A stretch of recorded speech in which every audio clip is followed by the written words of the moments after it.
시청자 여러분 안녕하십니까? 폴리티코 정치연구소입니다. 저는 신유철입니다. 자, 이 시간에 여러분들께 드리고 싶은 말씀은 이화영이 말을 할 것 같다라는 뉴스 한번 전해드렸는데 이번에는 말을 했답니다. 이화영이 무슨 말을 했을까? 그동안 입 꾹 다물고 쌍방울 김성태가 한 것은 경기도랑 상관이 없는 것이요. 계속 이 얘기를 하다가 드디어 사실은 400만 달러에 대해서는 이재명한테 보고를 하기는 했어요. 이 정도의 얘기가 나왔다는 기사입니다. 쌍방울의 불법 대북 송금 관련해서 이화영이 구속되어 있는 것도 사실 다 야 너희들 한통속이잖아 라고 법원도 검찰도 다 그렇게 판단해서 구속이 됐는데 이화영은 아닙니다. 그렇지 않습니다 라고 계속 해오다가 드디어 그 중에 800만 달러 이제 입금했다고 하잖아요.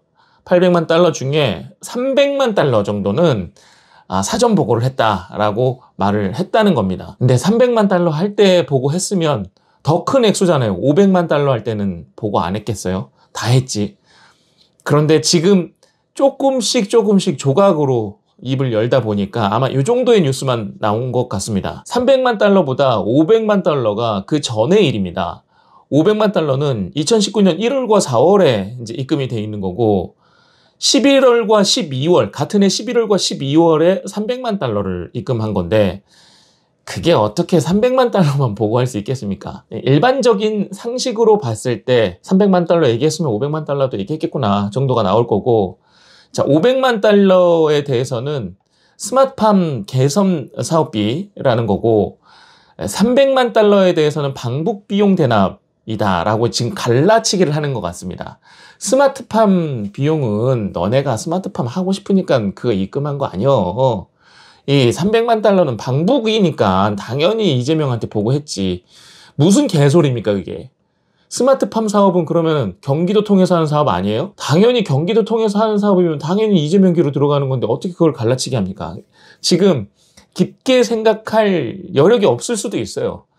둘 다 경기도에서 단독적으로 중앙정부랑 상관없이 추진하는 사업이고 스마트팜 관련해서 혹은 스마트팜에 붙여서 방북을 하는 건데 어떻게 따로따로 사업이 될 수 있습니까? 그리고 300만 달러든 500만 달러든 이화영이 전화로 다 이재명한테 얘기하는 거 김성태가 들었다고 하잖아요. 그거를 그냥 자기는 아니라고 경기도는 아니라고 빼면 뭐합니까? 어쨌든 이번에 300만 달러에 대해서는 이재명한테 보고했다. 요 정도가 나온 겁니다. 이 정도만 해도 지금 뉴스가 되는 걸 보면 이화영이 제대로 이제 풀기 시작했구나. 포기한 것 같아요. 이제 경기도에 대해서 실드 칠 건 이제 끝났다. 본인이 그렇게 생각한 것 같습니다.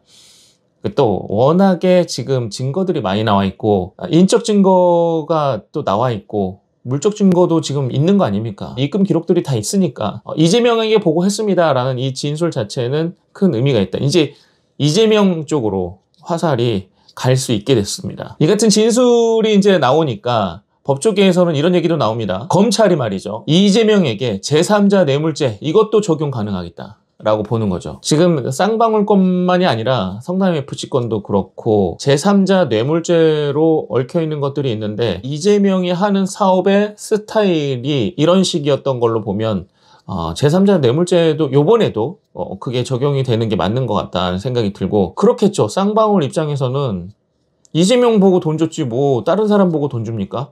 그래서 이화영한테 이재명한테 확인하는 거 보여달라고 한 거 아닙니까? 그럼 당연히 이재명 때문에 돈을 입금한 거니까 제3자 뇌물죄도 적용이 가능하다고 봅니다. 제가 주말에도 이제 콘텐츠를 하나 좀 올릴 예정이긴 한데 이 관련된 내용입니다.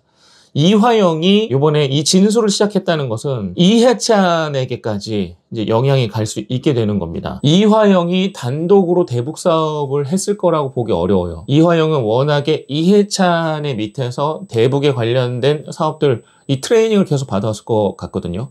그리고 이해찬이 어쨌든 이재명에게 이화영을 심어줬기 때문에 이화영은 이해찬 없이 뭔가 하진 않았을 겁니다. 그렇기 때문에 지금 이재명과 이화영 이 둘의 문제가 아니라 이재명, 이화영, 이해찬의 문제라고 봐야 되고 이재명도 이제 법적 테두리 안에서 대가를 치러야 하지만 이제는 이해찬도 그 대가를 치러야 하는 입장이 된 겁니다. 이게 참 이제 답답한 일들인 게 저는 이해를 못 하겠어요, 사실은. 대한민국 국민으로서는 이해하기가 어려운 게 이때 북한의 조선 아시아태평양 평화위원회 위원장이 김영철인데 김영철한테 경제 시찰단을 북한에 초청해달라 그렇게 편지를 썼다는 거 아닙니까?